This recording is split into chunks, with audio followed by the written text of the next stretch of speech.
at schoolboy level. I'd always get nervous at the games. I want to play well. But I never got nervous about the opposition number because I'm like, he hasn't got my genetic ability. But more importantly, he hasn't got my work ethic. He don't eat like I do. Don't eat as clean as me. He don't recover like I do. Don't train as hard as I do. He hasn't got my mental resolve. There's no way. And I'm going to play for the Lions. So you can't get in my way. So I'm better. I've got to be better than him.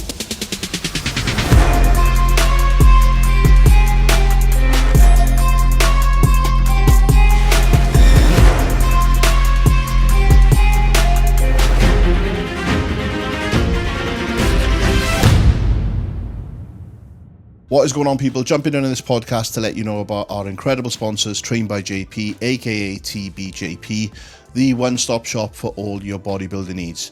Whether you're looking for supplements or clothing, they have it all.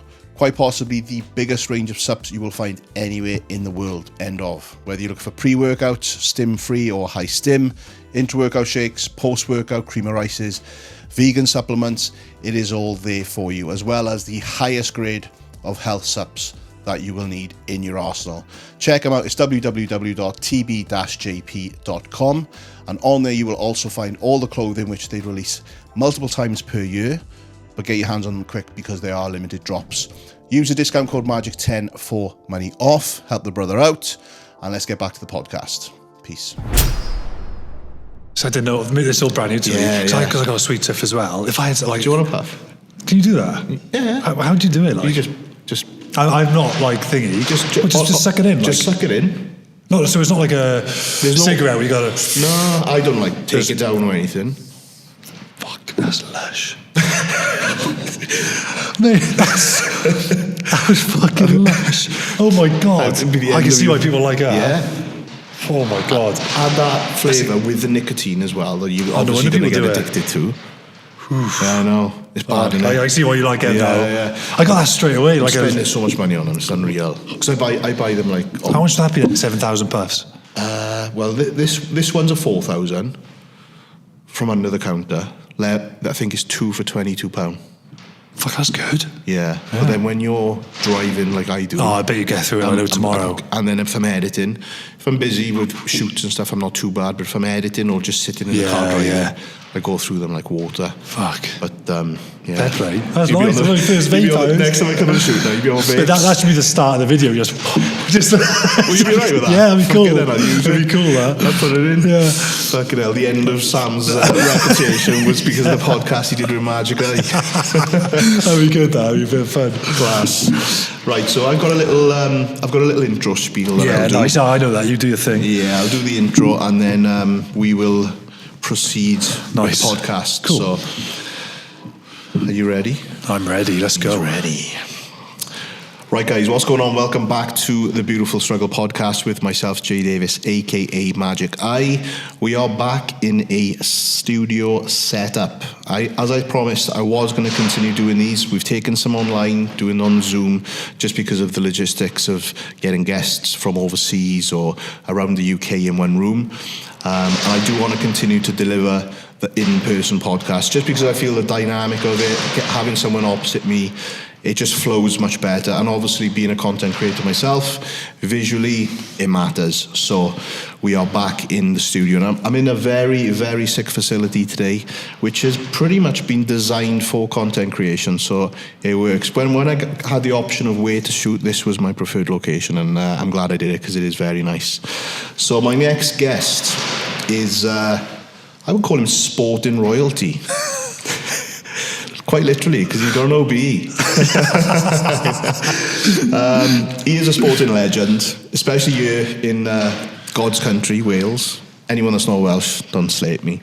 I'm going to run down a list of accolades here, because he definitely deserves it. He doesn't need an introduction, but he deserves the me reeling these off. So we've got the undefeated Lions captain in 2013 and 2017. We've got the youngest ever captain in Rugby World Cup history in 2011. He's won 2 Six Nation titles, one of those being the Grand Slam, which I do remember from the days I used to actually follow rugby. He retired in 2018 and then went on to pastures new, where he has now become a TV personality, being one of the lead pundits on Sky Sports and the BBC. And also, he's one of the owners and founders of the SW7 Academy, which is basically teaching general public to become elite athletes and train like elite athletes and achieve their desired goals in health and fitness. So without further ado, introducing Mr. Sam Warbuton to the Beautiful Struggle podcast. But not a bodybuilder, failed bodybuilder. That's why we get on. Mate, thanks, Saz. It's nice to get. You sometimes when you finish, you don't look back on your career. Then when somebody suddenly reels that off, you're like, oh, I did all right, actually. You did all right. Not bad for a Welsh boy. But thanks for the intro. And you said it was a good place for recording. Yeah. I like to pride ourselves on that. And I thought, but we're probably working with the best mics that we've had. And my roller shutter doors decided to play up on the windiest day of the year. It's so a special guest in the background. That's my fault. That's my fault. It's all good, mate. But no, I appreciate you giving me your time because I know you're a very busy boy.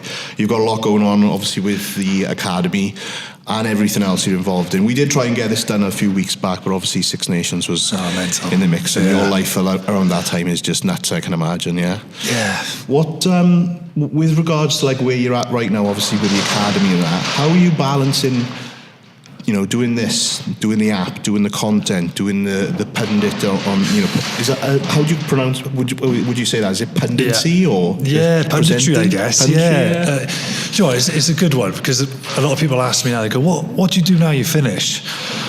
And I'm like, it's weird because I don't have like a job. Yeah. I've just got my fingers in a bunch of pies, a load of things that interest me. So people are like, what do you do now? I'm like, well, I do like the TV punditry.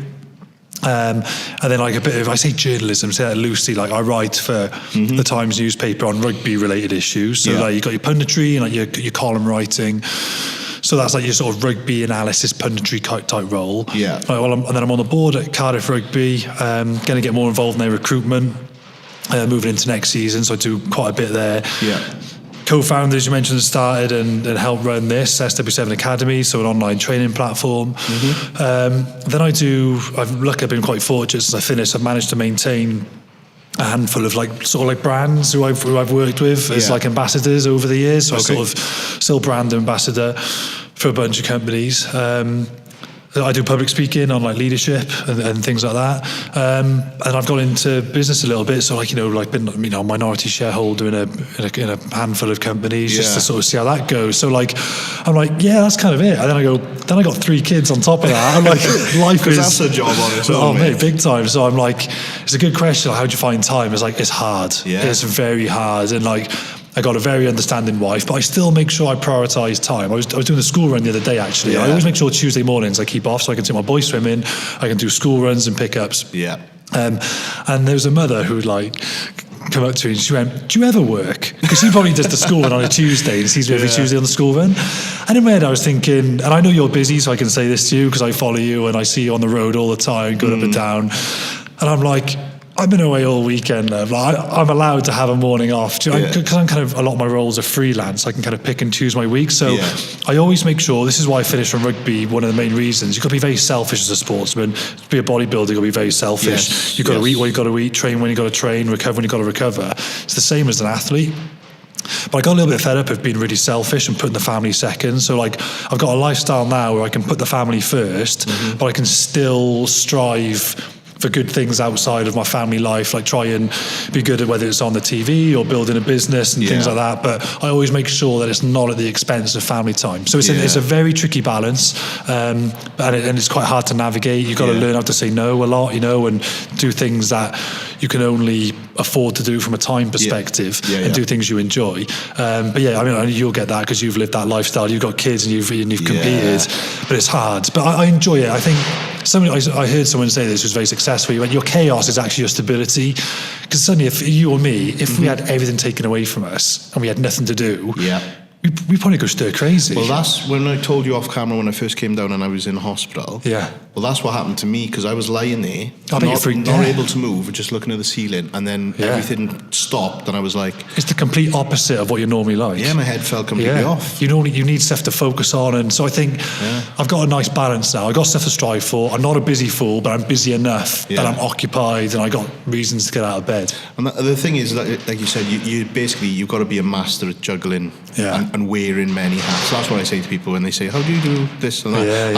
I've probably got like a percentage of what you got going on, if I'm honest, but I'm finding myself busy. So you've just got to be a master of juggling and spinning plates. And I think morally, if you are, a family man and you've got your morals in the right place and you're prioritising them, you're always going to come out on top. And I think it's worth me making time in my day to do the school runs and see the face on my boy or girl. I got 3 kids, but when I pick them up and they got their big puffer jacket. I know we're going off tangent, but we'll come back. They got their big puffer jacket on, and an oversized bag, and they see you and they wave and they run up to me, Dad. I'm like, that's gold dust for me. Because those days will come and go. But then I'm completely fine with them picking up an hour or two's work in the evening. When they go down, I just get the laptop out, finish off what I was doing, so I get best of both. You know, I don't work every evening. You need to have those evenings off. You need some social time and time with your partner. So I make sure I do all that. But I actually had a good sports psychologist, mental skills coach, and I'm still really friendly with him now. And do work with him. We speak together and stuff. And he sort of coached me on leadership. And we use this traffic light system. So I was finding I was getting really busy and finding it really hard to say no to things. He said, you need a traffic light system. So you've got red, greens and ambers. So your greens are things that you really enjoy doing in the week. Make sure you do one of them every day. That could be work related. It could just be purely social. It could be recording the podcast. Something like this I really enjoy doing. It's really fun. I like doing it. Walking the dog, training, they're all greens. I got to make sure I'm doing something like that every day, something I enjoy. Ambers are things that you can tolerate, you don't mind doing. Maybe it's because maybe it's good money. Maybe it's something you have to do, a commitment. You got to do it, but you don't want too many of those. So you can pepper the week with maybe 3 or 4 of those. Reds are things you don't like doing, but you have to do for whatever reason. But make sure you don't have more than 2 reds a week. So say work might come in, which I'm not really fussed on doing, and I categorise in my head as a red. I might look at my week and I might have 3 days free if I'm planning ahead, but I've got 2 reds in the diary already. I'm like, can't do that a week, sorry. Because I know, and you know what it's like, I'm sure people listening, you might get to a week and it's the straw that breaks the camel's back. You suddenly just flip and you lose it, and you're like, I'm fed up of doing all this. But you actually look back, it's like, I've done too many reds too quickly. It's driven me nuts. So I'm like, no, I can kick that can down the road, and I'll do that in next week or the week after. So it's making sure that I don't have weeks which are full of stuff I hate, which is why, as advice to people when they ask, what should I do? If you do something you enjoy and you're passionate about, you're naturally going to give a lot of energy to it, and you don't mind doing it. So I make sure I just don't have too many reds. Some things I do, so I know I just have to do them.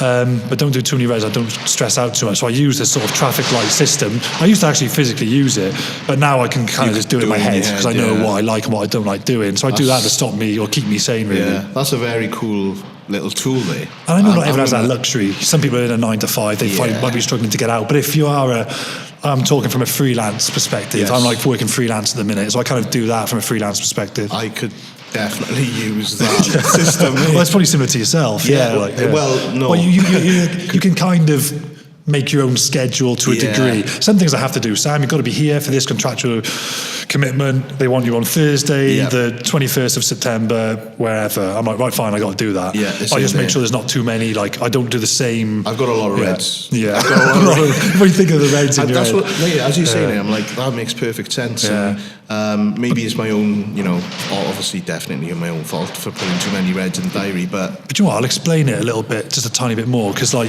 when you do a red, obviously cortisol stress goes up. So you might just do something which just stresses you out a little bit and you snap.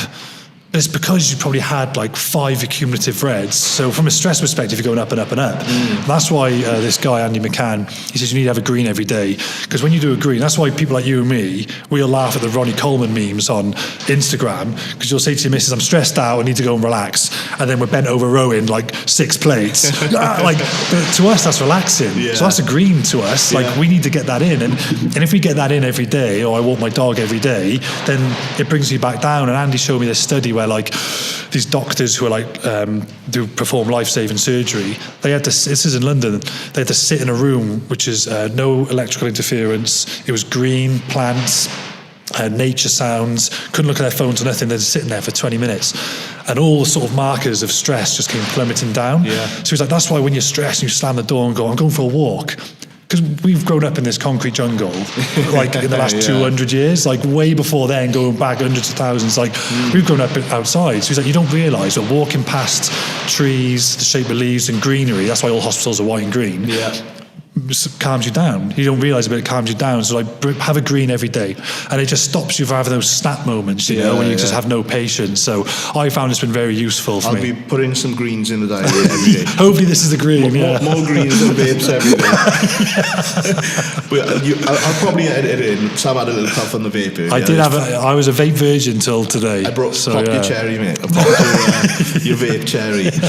No, that's a very cool little thing. I'm sure some people are going to take something away from that in terms of implementing into their daily life, especially like the freelancers. And obviously there's a lot of content creators out there now, and I'm sure there's many videographers that probably take on a lot of stuff that they shouldn't or don't really want to be doing. I know, like a lot of things. You might be saying no to things which are paid opportunities, but there's a wealth to being stress-free and to being happy. Yeah. Like, don't get me wrong, we all want to achieve and we all want to earn money. And there's some things if somebody says, "Oh, look, Jay, can you come and do this for me? It's worth X." You go, "Oh, I got to do it." And of course, we all have to put bread on the table. But sometimes you just need to think, like, when I look back, is this little opportunity going to change my life? And sometimes there's a power to saying no to not all things, but just some things. Actually, I'm going to have a day, because we all need it. I'm going to have a day to myself here. Yeah. I'm doing 5 days on the trot and 6 days on the trot. Even though it could be a decent opportunity, I'm going to have a day to myself because I just need it for me. If it's a thing, obviously you got to. But you know what I mean. You got to balance that yourself. But there's a power to saying no sometimes, and rather just saying yes to everything. Yeah. Have you always had that mindset? Like, when you're growing up, has that kind of always been something that you've looked at in terms of like the balance side of things, or because obviously looking at. I didn't want to do too much research for this, just because I would say I'm a casual rugby fan, right? So I would follow it for the Six Nations, especially when I was younger, when I wasn't so much into the bodybuilding side of things. So when the Six Nations would be on, I'd be out on the piss with the boys. That's most people, I think, isn't it? It is what it is. So I'm a casual fan. And I didn't really want to do too much research into this because I would be talking to you from a false standpoint. I mean, like a loaded question type thing. And I didn't want to do that because I thought I'm just going to let it flow, because obviously we've shot together a number of times, we know each other. And I thought I'll just let it flow and go with it. So when I was just getting your accolades up for the intro, obviously I could see the caps and stuff from when you were younger coming through in the juniors and all that stuff. The balance, I can't imagine, because when we talk about balance in bodybuilding, there is no balance. Was there that kind of balance when you were growing up, or was you just a full-fledged, like, I'm going to be this athlete?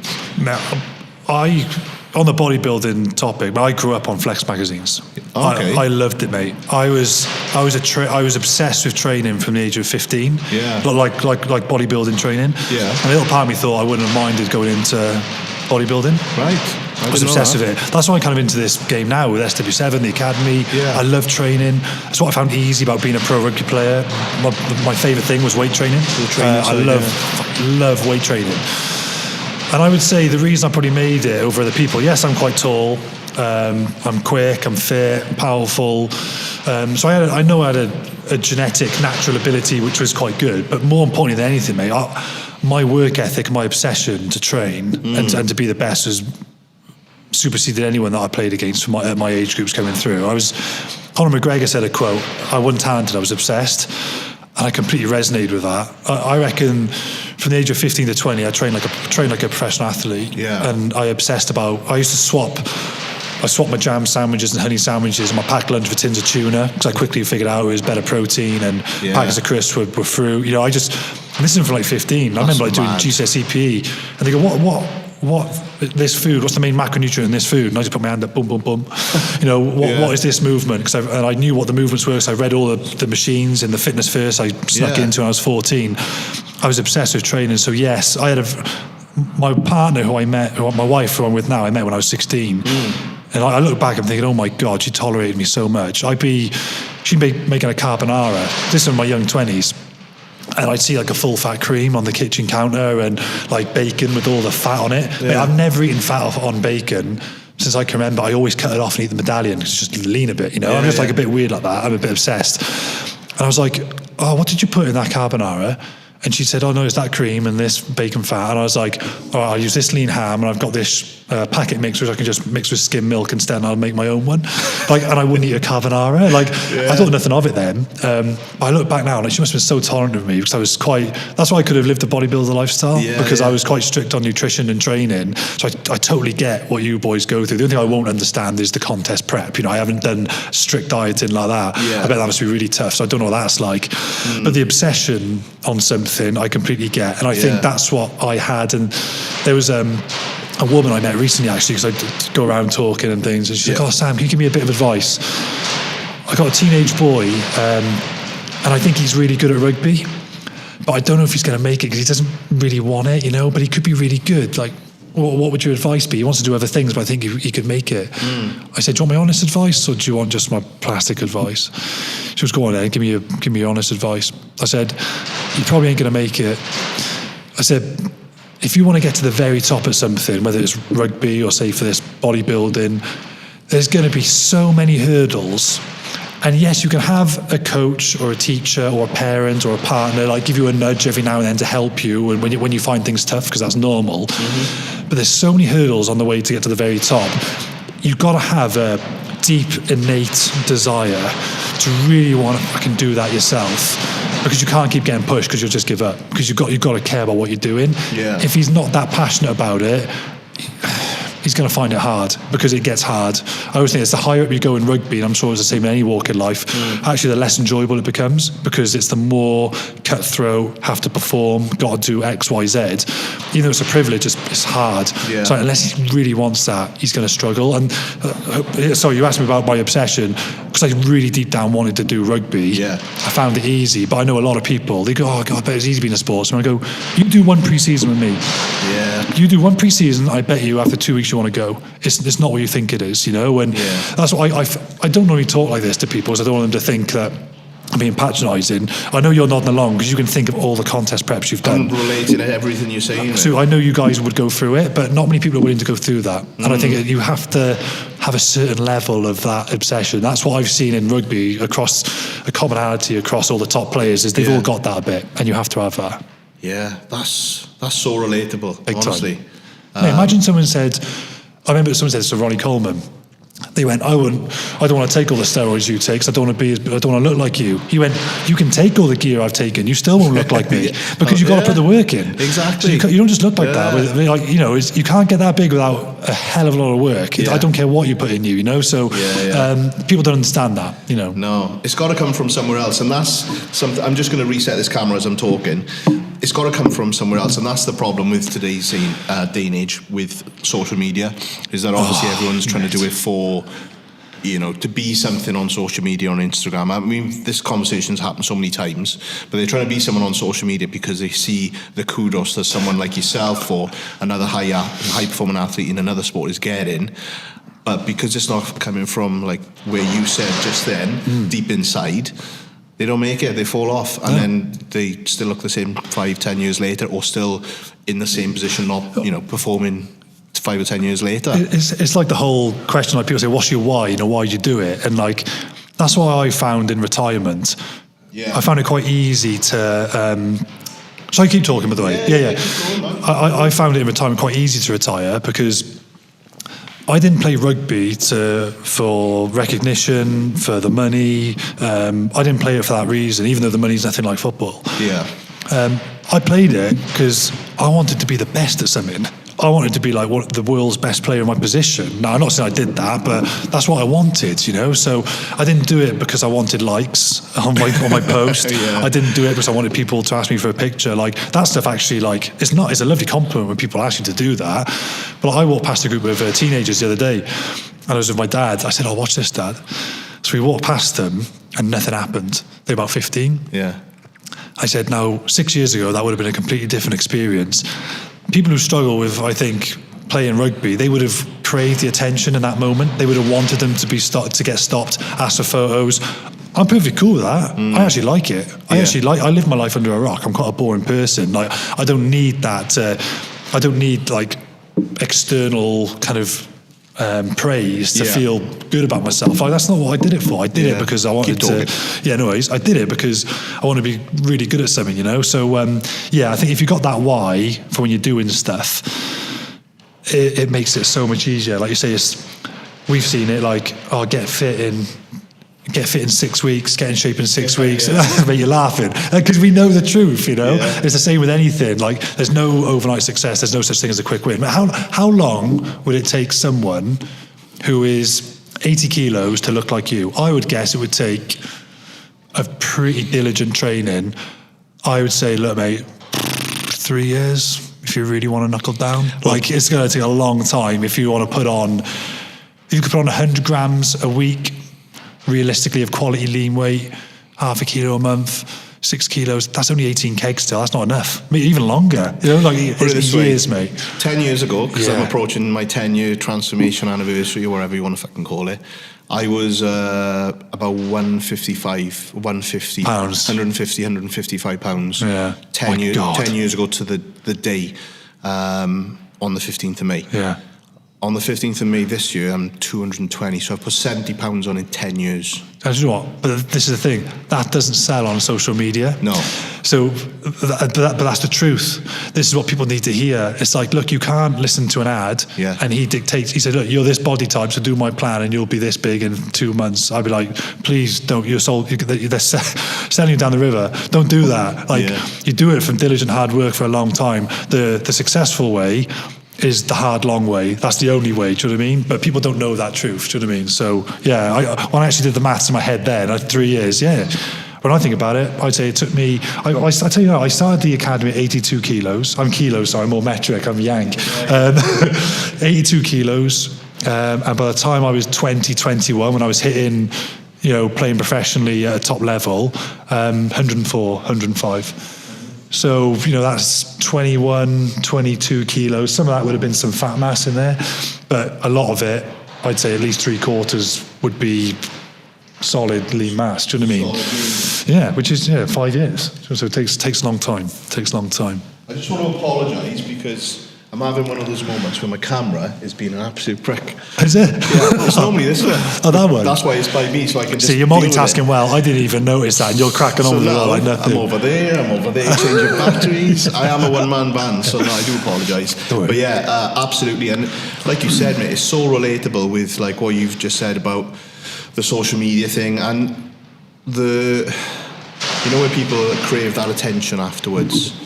That's what I kind of wanted to move on to, really, was, obviously when you retired from rugby, what was mentally, you were in it for so long, and then you've gone from being in it to out of the spotlight. I know you still do your stuff on TV and that. Yeah, but it's not the same as playing, It's not the same as playing. So what was there a mental battle that you had to go up against, or a hurdle that you had to get over, or did you kind of just...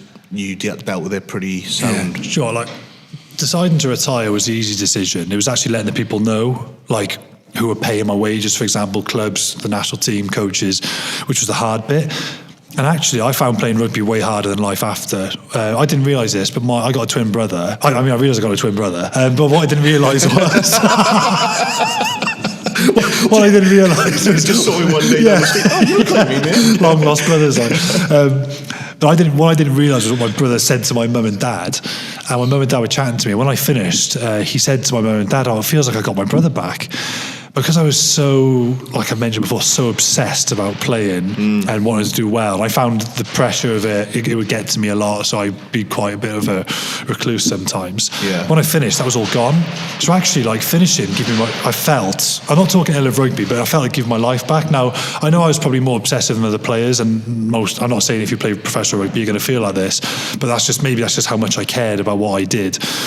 So I found the transition into retirement easy, but because I'm structured enough and disciplined enough to give myself structure, to give myself projects and things to do, I still train. Because my one big thing I thought mentally, the big mental battle I had actually was, am I just going to be on this physical, this sounds really morbid, but this is what I thought. Yeah.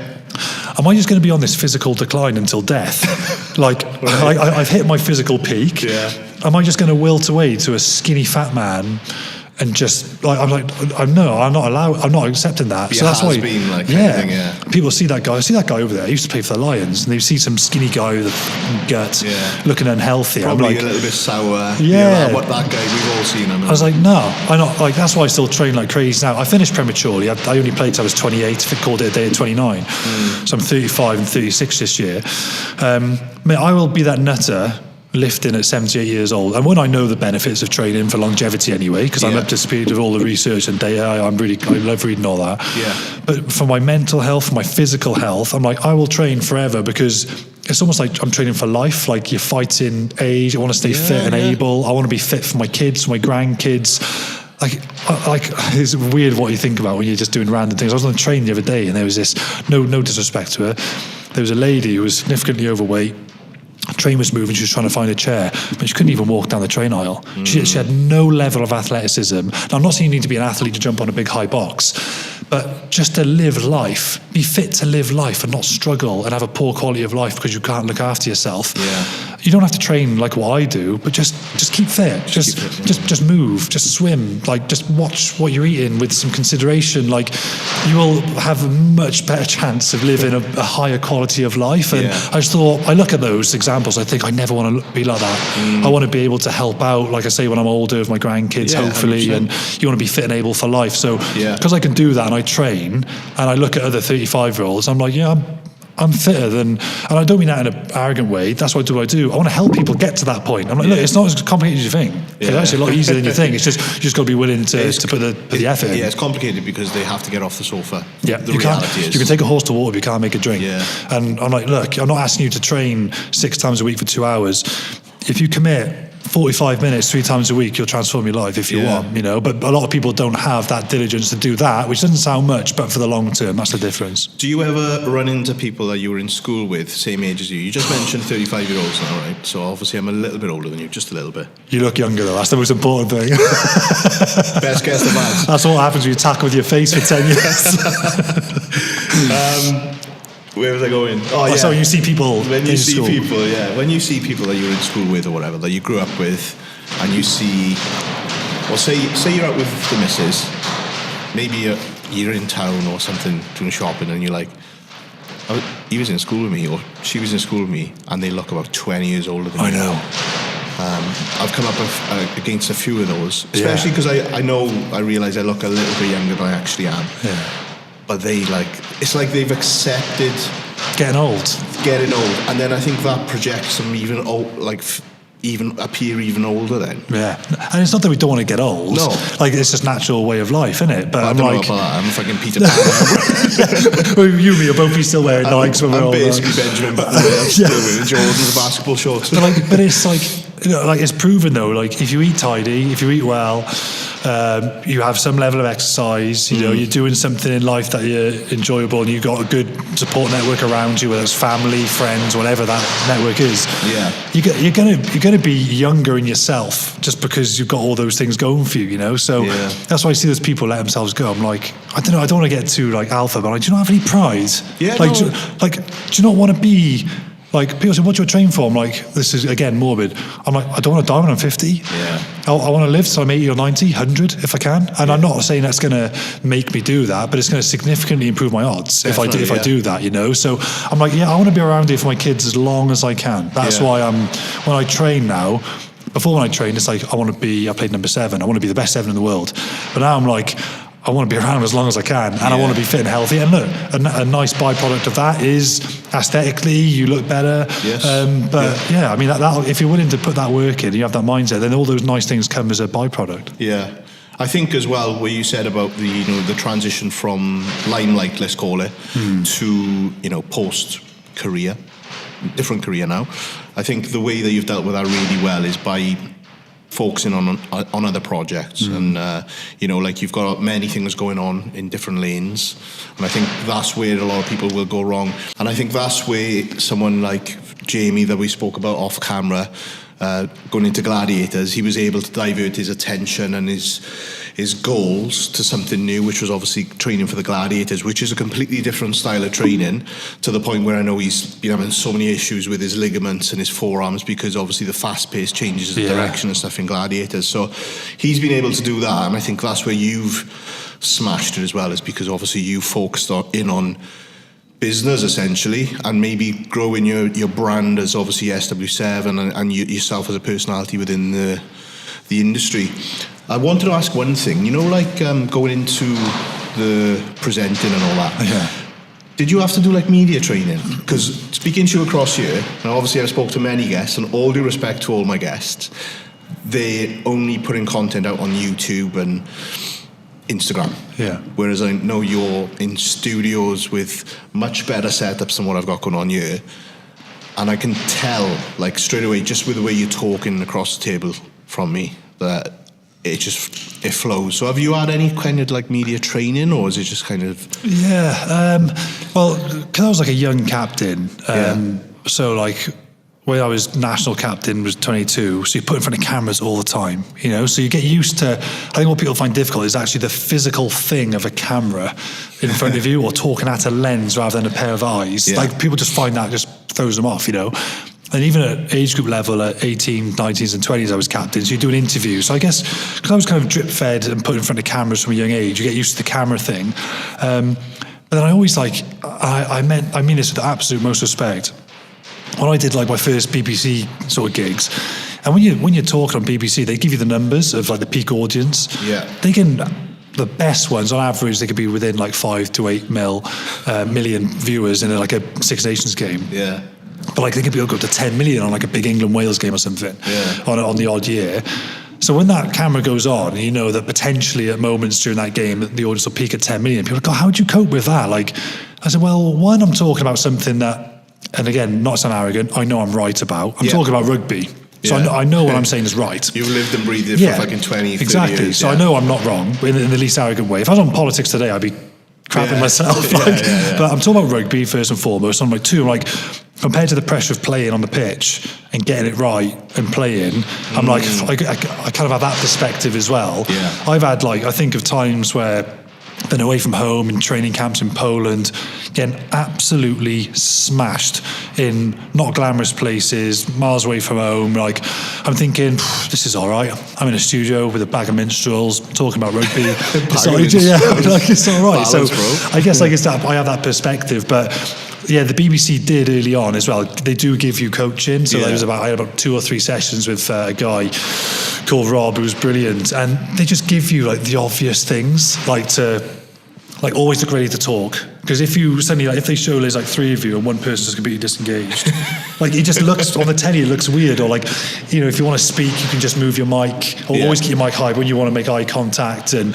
when you're talking, we don't start a sentence with yes.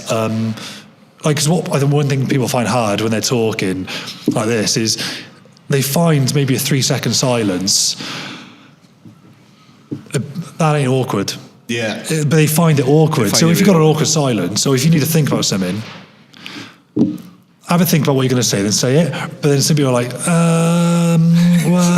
that's way worse. Yeah. So like, if you need to think, just have to think. Like, you feel like it's an age, but it's not. So I guess when you do more things, they show you clips back of when you have done it and haven't done it. You go, oh, actually, that does look way worse, actually. I'll make sure I don't do that. Yeah. So yeah, you do have a bit of coaching, but I was lucky that I was kind of put in front of cameras a lot. And I guess it's like anything, public speaking, cameras.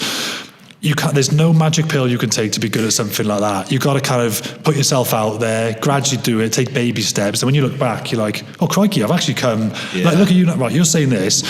You've been one of the most natural interviewers I've had.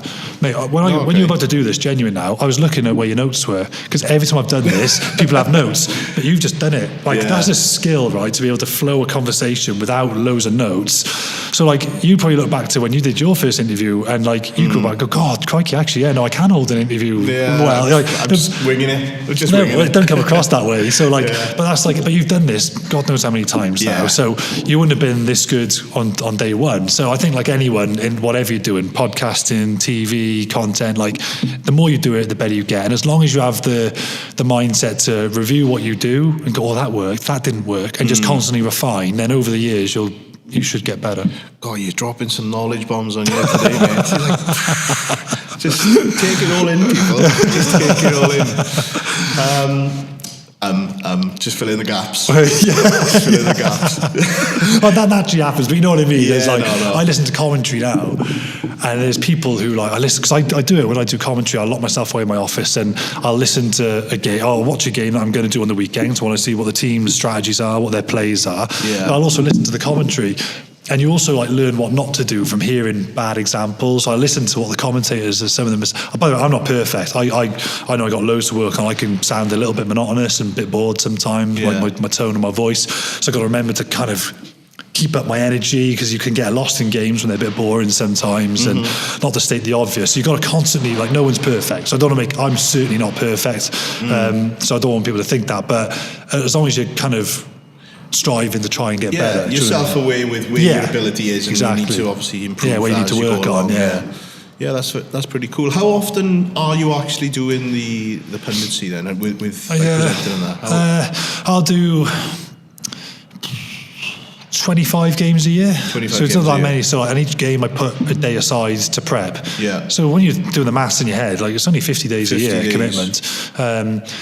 So it's not that massive. So that's kind of part-time, really. I mean, I could do more, but I don't want to be working every Saturday and every Sunday. Yeah, of course. And then I got 2 days that I allocate in the week. Then I'm doing 4 days a week of rugby, and I got kids. So on the weekend, I want to be around for the kids a bit. So that's why I'll do a bit of it because I enjoy it.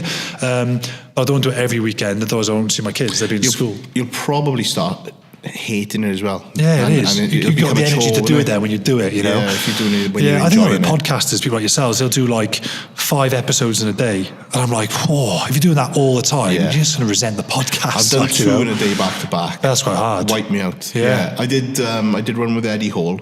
Nice. And then one of the boys, Josh, he lives down the road from Eddie, and he was like, oh, if you're doing Eddie, pop to mine afterwards and do mine. I was like, all right, cool. Obviously, Eddie was a big profile one, so that stressed me out. And then I went and did Josh. I left Josh's, and I was like, I'm never doing 2 again back to back. It's physically very easy because you sat still, but it's mentally draining because you're thinking and you're on it all the time. It's like when you drive. You drive for 3 hours, you go home, you're like that. Oh, you haven't done anything, but you've been emotionally and mentally involved for 3 hours. It's just hard. It's hard, you know. So I think people underestimate how difficult it can be to back up episodes like that. But you got to, it's got to be done. It's like traffic light system sometimes, isn't it? Sometimes you've got to do it, but sometimes if you've got 2 days out in a row, you go, you know what, I'm not doing that tomorrow as well. I'll do that Friday. I will try and subconsciously I do kind of do that where I'll keep days and stuff. And if I don't do it, the missus will definitely put a traffic light system in place. The family CEO, as I call them. They're the boss. They know best. And that's it. Like you said, she's obviously very supportive of you, has been supportive of you throughout everything you're doing as well, which is always good to hear. I've had loads of questions come through on Instagram and stuff like that. Interesting what they were. I think these are going to be the ones where we delve into the rugby chat a little bit, because people are intrigued. Some of the key moments. Do you have many rugby followers? Because I presume a lot of it's bodybuilding, but if they're from Wales, they'll naturally know rugby, I guess. Mate, honestly, some bodybuilders, even outside of Wales, they've come from that S&C rugby background. Yeah. They probably played a bit somewhere along the line. A couple of the guys used to go to Loughborough and play there, and nice. They were on course to kind of be in the mix in the professional leagues and stuff, but just went in a different direction. So they require similar behaviours. It's very similar. Yeah, but we've had a few through. There's a few like random ones as well. Before I get into them, just on the rugby side of things, because obviously I dabbled in rugby when I was in school, so I did play.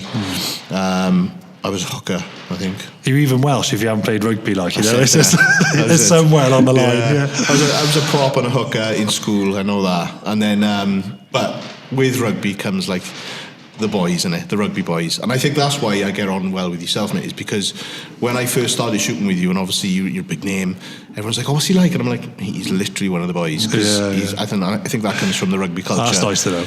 But also what comes along with the rugby culture is the traditions and stuff like that. So I'm sure you've got some crazy horror stories from over the years of doing tours and some of the traditions the boys get up to. But without incriminating yourself too much, mate, have you got any like real funny moments that stick out that you'd want to like talk about? Yeah. Oh my God. I bet you've got tons. Oh yeah, well it is. Like that's what I love about rugby is like I come home from a day's training and my wife would be like, how was the day? I'd be like, oh no, it was really good. It was so funny. So what happened? They're like, what if I told you? You wouldn't laugh. But like, it's just being there in like, the moment, yeah. There's no, I thought this, like, what goes on in a rugby environment was, like, somebody retired and they got pulled in for bullying.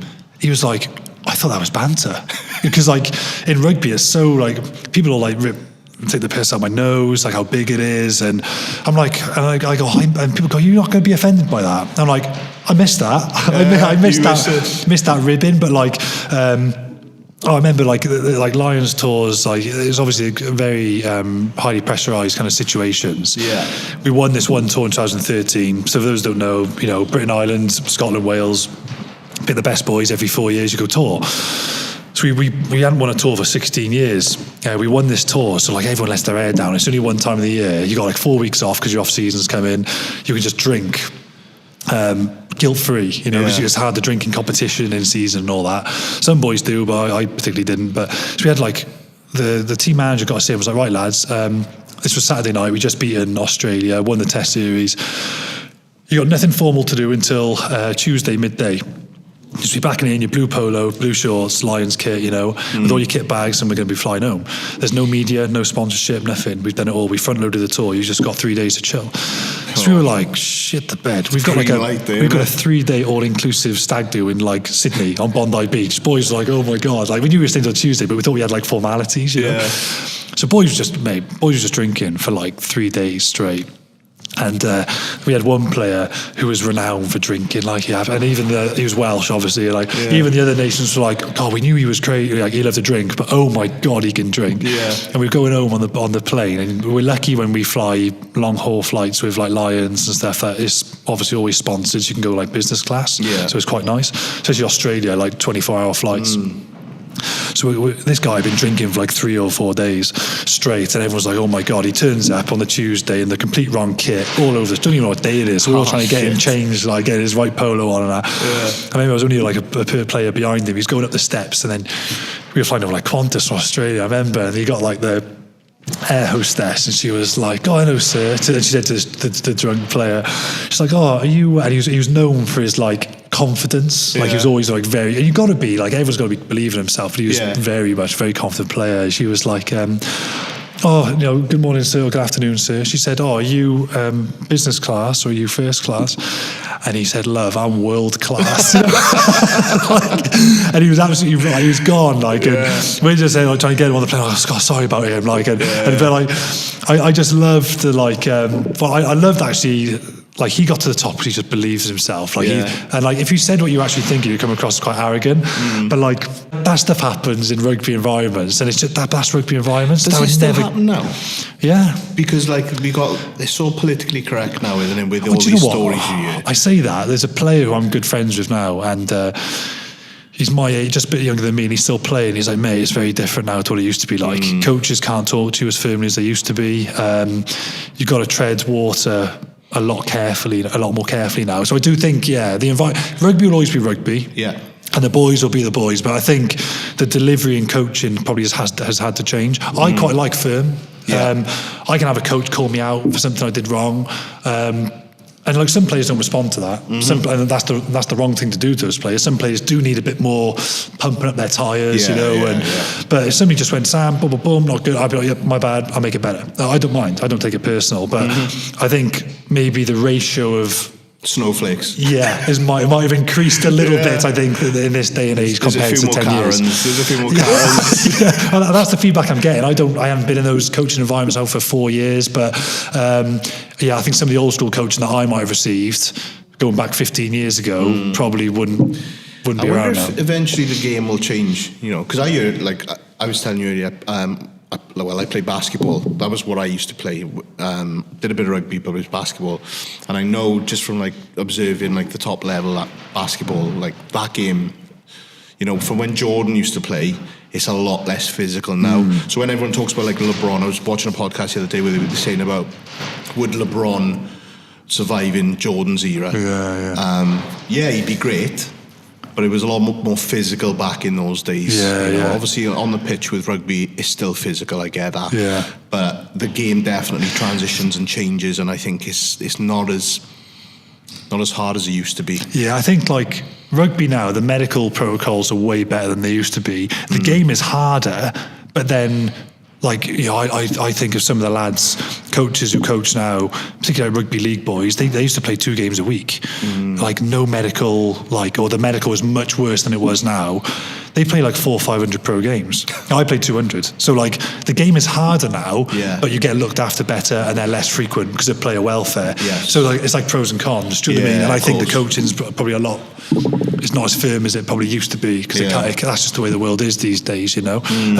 But I was quite an aggressive person, so like there's some of the, you can see some of the things I've said pre-match on the internet, on DVDs and that, and I don't know whether that would go now, because I was quite, like, it's weird, like, when you're on TV, of course you're on best behaviour, you know, you're talking, you know, but when you're playing rugby and you're in the cold of a change room, you're about to play South Africa, your emotions are through the roof, endorphins. Mate, I'm ready to go, like, and so should everyone else. You know, that was just like kind of how I was in my mindset. There's some players who are decision makers, you don't want them getting that emotionally aroused, but like, your pack of forwards, you have your 8 lads or your forwards at your team of 15, mate, those 8 have to be charged. You got to come out flying. You got to be climbing up those walls by the time you come out of that dressing room. And like, I used to enjoy that emotional sort of upward curve towards kickoff. Like, I hated match days in the morning, so anxious, so nervous. I said, why am I getting this anxious and nervous? Because in a game, I've never been nervous for 1% when I'm on the pitch. Bus ride in, getting the boots on, you do the warm-up, I'm like that, different animal. It's weird, I'm like, this is my comfort zone. This is where I'm meant to be, you know? So, like, it's weird you experience both ends that continue on a game day, but that physical combat of rugby is what finished me, the physicality side of it. But ironically, that's what finished me, but that's why I played it. I loved that hostile nature of having a man opposite me. I'm like, I got to physically dominate him. I fucking take him on. I got to take him. I love that. Do you search for that feeling now? You know that you know that high that you're talking about. I don't know. Weirdly, like, because I get it from a completely different thing, but just in training, there'll be 1 or 2 moments in a training session where we go for our big lifts or whatever. Sure, I didn't know whether to say it, but I realise who I'm talking to, and people go, "What?" Man, I get it from training. Like, my wife will laugh at me, and I can say this on this pod, I'm sure. Worse things have been said. And people go, where do you get your competitive kick now? And I go, weight training. Mate, I'll be in my garage, I'll be able to lift something, and my mirror will be in front of me, and I'll be like, come on in, you little bitch. Like, fuck, come on. Like, you know, I'll fucking psych myself up, and like, and my wife's like, who are you talking to? I'm like, me. Like, and when I lift something tidy, like lift well, oh, mate, I love that. That's like a real big win for me. Like, I come back in the kitchen and she'll go, come on then. And I'm like, big session. I was fucking big session. Like, and she's like, mate, I get my kick from that. I don't get it from putting 2-foot golf putts. Like, people play golf to get competitive. I ain't into that. I'm like, I kind of shift in to get competitive. Sick. It's weird. So like, because like, again, it's like, to me, it's like proof that I'm not getting weak, and I can still push. You know, I can still go. My bench PB was heavier when I finished playing than when I played, because you're tackling all the time, you're contact training.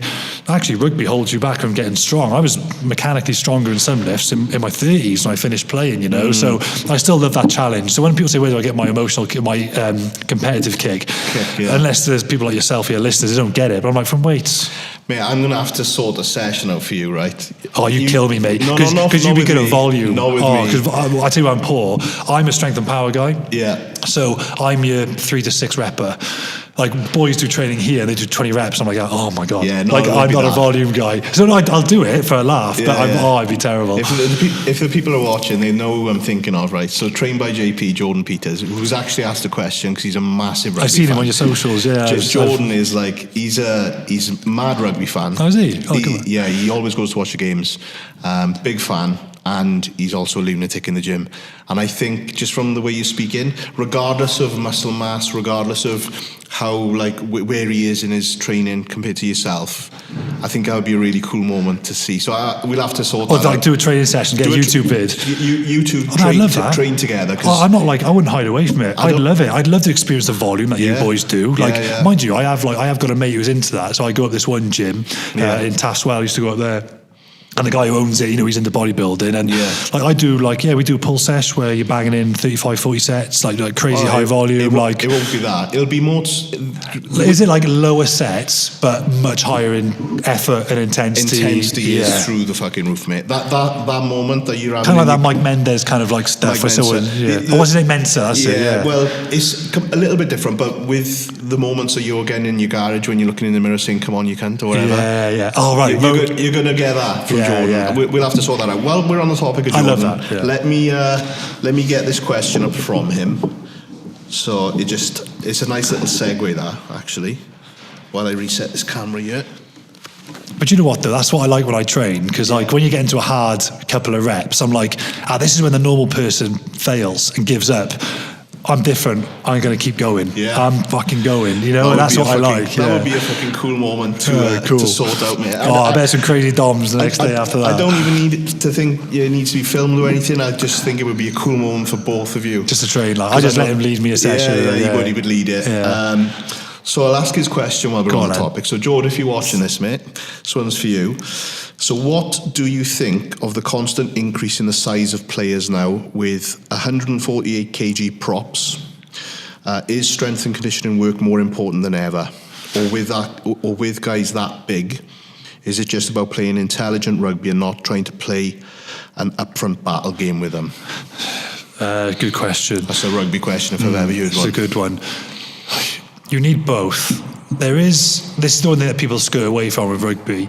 Yes, there is a technical and tactical aspect of the game where you can play into teams' weaknesses. So if they have got a big pack, for example, a really big team, yes, there's things you can do to try and avoid some of those big moments. But at the end of the day, rugby is a very extremely demanding, tough physical combat sport, and equates everything else.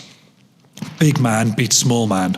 So there needs to be an emphasis, and we can't be in denial about this, that a certain level of athlete is required to play international rugby, without a doubt. Yeah. It's not a game which is solely based on skill. Yes, there's a high skill element to it, and skill is certainly required. But there needs to be, and I say this when I identify young players now as part of one of my roles. Mm-hmm.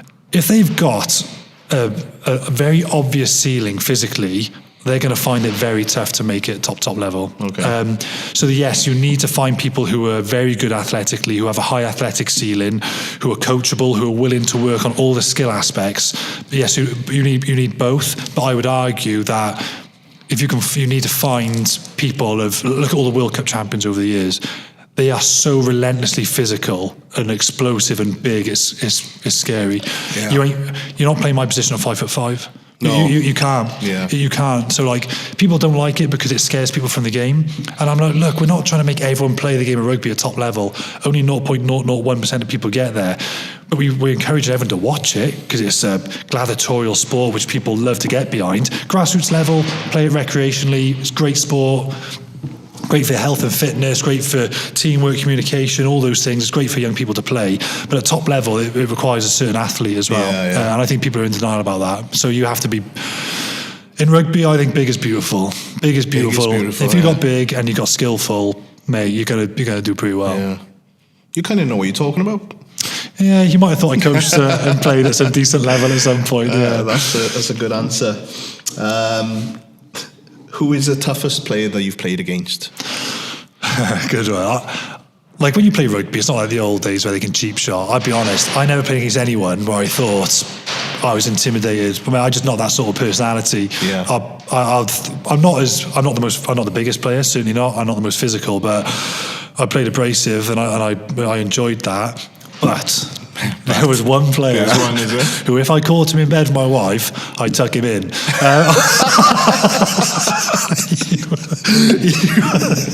It was a very renowned rugby family called the 𝘗𝘗𝘰𝘶𝘥𝘭𝘺. Right.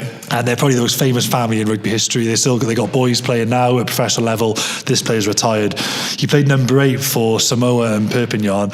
Mate, he was the biggest man I had. Not tall, but just like wide, deep. The biggest human being I've ever seen face to face. And I remember I went to tackle him at one point, and I used to love tackling, and that was my best trait, tackling. That was my thing. Yeah. Mate, I remember we played Samoa in Wales home stadium, Principality Stadium. I went to tackle him. I was young, so I was playing my trade here, learning the hard way. He ran at me. I went to hit him. All I remember was being flat on my ass, looking at the stadium lights. I was like, what on earth was that? Like a wall. Mate, he was so... If anyone out there, please just YouTube 𝘗𝘳𝘰𝘶𝘥𝘭𝘺, and you will completely get... If you're in his way with 20-metre run-up, mate, you just got to put your hands together and pray. Like, he was just like an absolute monster of a man, but, you know, aggressive, powerful. Yeah. You know, like, mate, he was by far the toughest player I've played against. Was there any, you know, like rivalry and stuff like that on and off the pitch? Was there anything like that, or was it just purely when you're on the pitch, it's game on, off the pitch? Yeah, it's like that. Friendly. That's very much like that with rugby. Nothing was really like... I never played dirty on the field. So, like, I wouldn't go cheap shot on people. That wasn't me. There was nothing really that was on the field that you take off it. Yeah, like, it was like rugby. That's what I like about rugby. Play hard. And that's why I love the Lions tour in 2017. I mean, that was like the highest pressure, most pressurised situation that any of us as players and certainly as captains would have been in. Yeah. It was 1-1 the series, went to the last game, went to the wire, we drew it, so we drew the series. You think we'd all be a bit bummed out. New Zealand hadn't lost at home for 42 games. We were the British and Irish Lions. You got the best of the South against the best of the Northern Hemisphere colliding. And at the end, we all mixed together and had one massive group team shot, all arms around each other. And that was like the Kiwi lads who would play so aggressive, but off the field then, bang. Total respect, you know. So that's what I like about rugby, and that's probably one of the most iconic modern rugby images of all time. And I'm really proud to have been part of that. So, that's cool. Rugby to a T, which is what I love about it. Yeah, it's good. And I suppose it's that level, in that professional level, when you're at that, when you're there. You're not going to have this, and you know what they've gone through to be there. So you totally respect like all the sacrifices and what they're willing to do and what they've done in their lifetime to get to where they are. So you have each other's. You don't show it to start. You never show respect, but you have that respect. You know, once the whistle's gone. Yeah, exactly. Do you wipe balls to bum or bum to balls?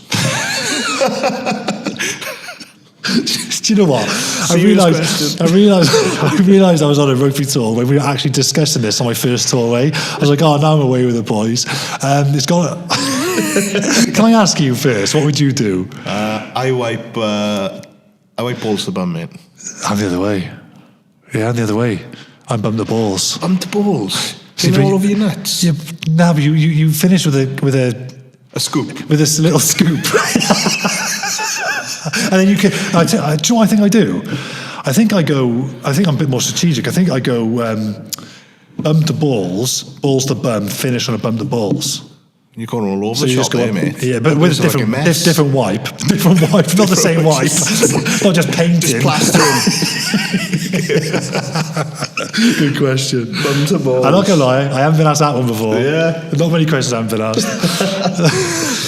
And when I seen it come through, I thought, am I going to ask this? I was like, Sam's a good lad, he looks like he can take it. Right. In hindsight, was it a red card watching it back? World Cup semi-final 2011. I'll just paint the picture quickly. I was 23, just in 23. Wales were favourites to go through to the final. I was captain for us in the semis out in New Zealand. I got sent off after 17 minutes. I won the dirty player. I just hit someone, spiraled out of control, and he ended up landing on his head and neck, which I didn't intend for that at all. So and it happened all so quick, so I just got red carded. At the time, I thought it was a yellow. I thought it was harsh, but I just agreed and said it was a red because I just knew that would be the quickest way it would blow over. Yeah. But now it's always that huge what-if question, not just because of me, but had we kept any 15 players on the pitch, we lost 9-8.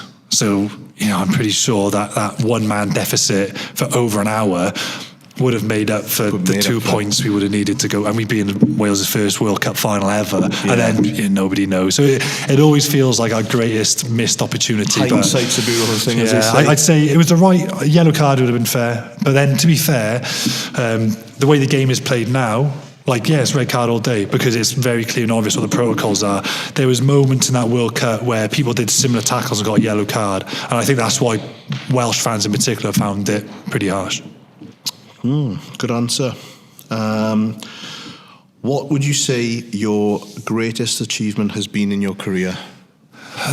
Good one. I know the answer, easy. It would be like the first time I played number 7 for the Lions. When I was 14, my dad gave me a piece of paper. He was a fireman and he came home from work and he goes, just fill this piece of paper out whenever you want. So I looked at it because I was making work, his son's doing some own work. So he just said, name, age, sport, position, ambition. So I just wrote down, name, Sam Warbuton, age 14, sport, rugby union, position, open side flanker, ambition. I'm not saying I achieved this, just saying the story as it is. Mm-hmm. On ambition, I wrote down British and Irish Lions rugby legend and I give it back to my dad. And he was like, what are you doing? I was like, what? He goes, you can't write down the word legend. It's a bit arrogant. I was like, yeah, but that's what I want to do, Dad. Like, I don't just want to play for the Lions. I want to be like one of the best ever players to have played for him. I want to be a great, you know. Yeah. And that Christmas, he got me a Lions shirt with a number 7 on the back, and I wore it everywhere, like non-school uniform days, training, running school, running round for fitness. After about 6 months, I remember I just put it away. I remember shoveling it in the back of my wardrobe, and like maybe a few more months go by. My dad goes, "Where's that Lions shirt gone? Because it cost me a bit of money that, and you wore it everywhere. Have you lost it?" I was like, "No," I said, "I put it away, Dad, because the next one I got to wear has got to be the real thing." Now, I never put a Lions shirt on after that moment until I played for the Lions. So my best moment was in 2013, maybe 10 years later. They picked the team for the first test to play Australia, and I was picked to start at number 7, which is what I always dreamed of. And they brought in a legend to Lions Den to give us our jerseys. This is the night before the game, so at the end of the jersey presentation, which you normally get your jerseys just in the changing room, you just turn up to match day and they're there. But big games, they'll do like a presentation. Kit Man comes up to me after the Friday night presentation for the Saturday night game. He's like, "Oh, Sam, do you want me to get the jerseys back in off the lads and I'll put them up in the dressing room tomorrow like normal, or do you want to take it to the game yourself?" I remember I said to him, "Mate, there's no way you're taking this off me now. This is my jersey. I'll take it to the game." Boys went off for dinner straight away, and I just went upstairs quickly to my bedroom, and I laid the 7 shirt flat. I remember pushing out all the creases, and I just stared at it. I went to leave the bedroom, and then for a second time I went back, and I stared at this red Lions shirt, number 7, just beautiful, just facing up. Yeah. Went to leave the bedroom for the third and final time. I stared at that jersey, and that was my best moment, like well away from all the cameras or anything like that, because that was like, I mentioned I was a little bit obsessive when I was younger. Like I said, I train every lunchtime at school in the gym. I swapped all my food for healthier food choices, just go running around late at night to be super fit. Like, I did all the things that no one my age was willing to do for a long time. Injuries, everything. I was just like, I'm playing for the Lions. I figured out from a young age, like you got a 1 in 75,000 chance to start for the Lions. We look at all the registered rugby players across the 4 home nations, and to start, it's a 1 in 75,000 chance. So I'm like, if I got to start, when I used to play as a good player at schoolboy level, I'd always get nervous at the games. I want to play well. But I never got nervous about the opposition number, because I'm like, he hasn't got my genetic ability. But more importantly, he hasn't got my work ethic. He don't eat like I do. Don't eat as clean as me. He don't recover like I do. Don't train as hard as I do. He hasn't got my mental resolve. There's no way, and I'm going to play for the Lions, so you can't get in my way. So I'm better. I've got to be better than him. That was just my mindset. Yeah. But that's why that was my best moment. Because I was like, that for me, and I talked about that like long journey. That was like 10-year proof, and that moment, that 10 years of hard work, resilience, dedication, got me to get that number 7 shirt. It's the only shirt I got at my house now. The only one. I got loads of memorabilia. I could have it, but I don't have it. And I got that because it just. You know, we do these things in life where you aim for something high. There's no guarantees you're going to get there. You just got to have the faith and willingness to do it. That manifestation as well, isn't it? And that was my best moment, getting that number 7 shirt, because I was like, mate, that's incredible. Yeah, that was my best moment. I literally, I've got fucking goosebumps here.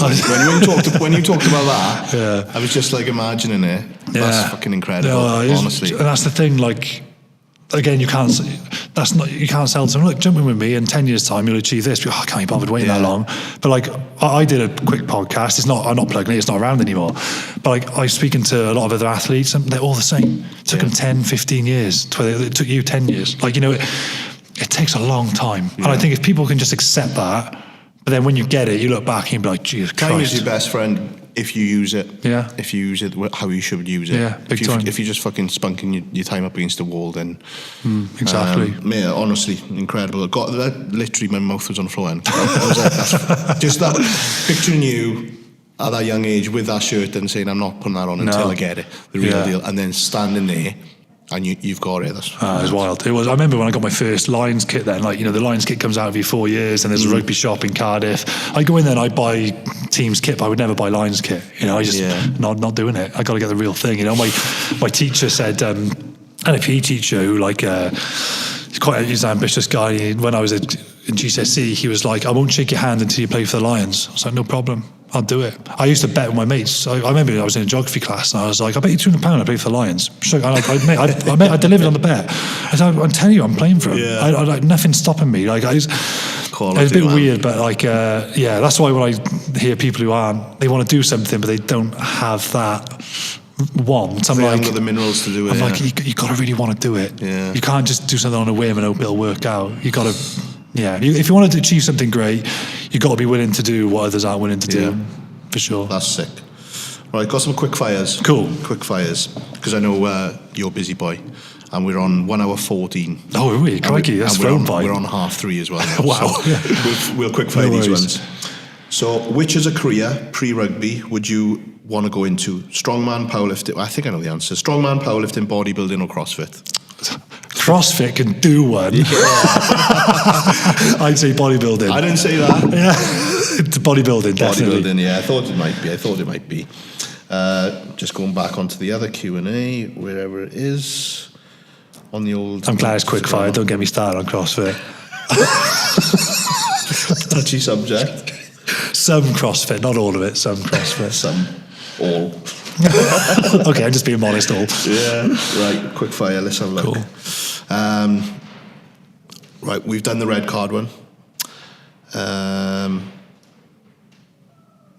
Done the hardest player against. Do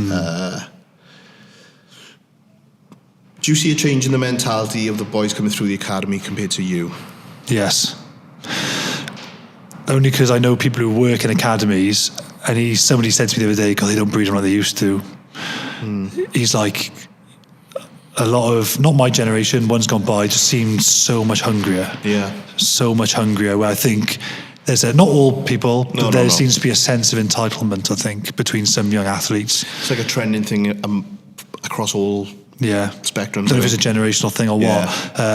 But I don't know, maybe I'm sounding old school, but I come from sort of generation, you get out what you put in. Yeah. No shortcuts, you get what you deserve in life. And I think that's true as well. But I'm not sure that's seen across as many athletes as we'd like to. Yeah. What point in your career did you believe or feel you were the best flanker in the world? 2011 World Cup, which is what made the red card quite disappointing. I felt that was probably the best rugby I played when I was 22, 23. I did feel at that age I was one of, if not the top 2 players in my position in the world. That's when I felt I was at my best.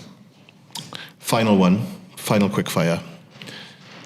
Rugby boys love to do like forfeits now, don't they? What's the worst forfeit you've had to do? Like, I've heard some horrible ones of drinking all sorts out of a pint glass. Drinking bin juice. Not me, but somebody had to drink bin juice. Bin juice? My God, that's terrible. I mean, that could be diseased. Oh my God. Do you know what the funniest initiation was? Not initiation, punishment somebody did. Scrapping is quite common in rugby, in training. You pick a team, somebody doesn't get picked, somebody does. You have a driving ball session, bang, bang, gets heated, bang. There used to be a handful of scraps a year is quite common, in training.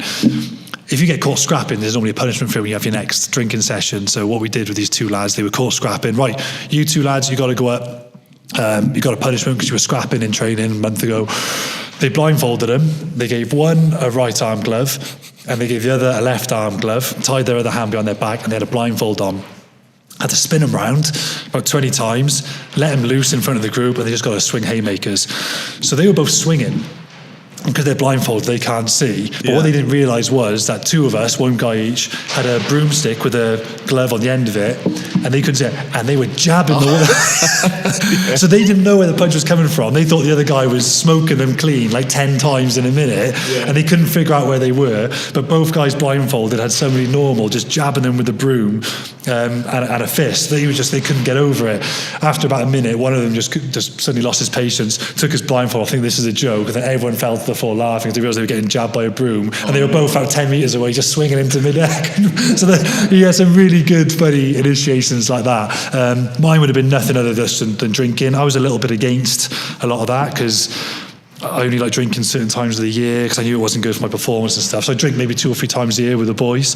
But mine would have just been drinking forfeit, so nothing too heavy as that. I was always pretty well behaved, so never got caught in trouble. That's what I like about rugby environments. If you step out of the group, out of the circle, it's a place where you'll soon get grounded by the senior players. But I was always a good pro, so I never really got caught on the wrong side. Yeah. Oh wow. Well, I think that'll bring us to the end of this, just because I know you push for time. And I enjoyed it. It was good fun. I think obviously just to kind of finish up, obviously we're down in SW7 Academy. Where can the guys kind of find out more about this and what services you cheers, offer? Cheers. We anywhere really on SW7 Academy, on any sort of social, YouTube, Instagram, TikTok. Or a good devil in the TikTok world now. It's like us. We're encroaching on middle age, and we got to keep up to date with the TikTok. But SW7 Academy anywhere. That's where our website as well. That's just we just serve training programs. So it started off as maybe like young people who are aspiring to be athletes, but we've realised that people my age, dads who want to get in shape, or female athletes, people in their 50s, you know, people just want to get in shape. We got some plans which is like similar to like bodybuilder style training, because me and the co-founder actually probably started off both in bodybuilder style type training. True. So because we know like a lot of that stuff works, the high volume stuff works, you know. So we have a whole host now, so that's why it's great fun, really diverse, great fun. But SW7 Academy anyway, that's not my passion project now, my little baby. So I love doing that. Man, it's a very cool facility. Cheers, Jay. It's nice, and I'll get to work on that little session with you and Trained by JP. Yeah, nice. Let's do it as well.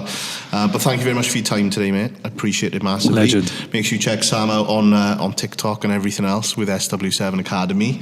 Thank you for tuning in. Apologies for me getting up and down all the time because these batteries are going mad. Check out the next podcast that I'll have lined up. That'll all be on the Instagram. Check this out on Spotify as well. Please leave a 5-star rating. Heavy Duty Gym Wear, Magic 10 for money off there. Cookie Champions, Magic 10 for money off there. And that is it. So please like, share, comment, subscribe, and I shall see you in the next episode. Peace.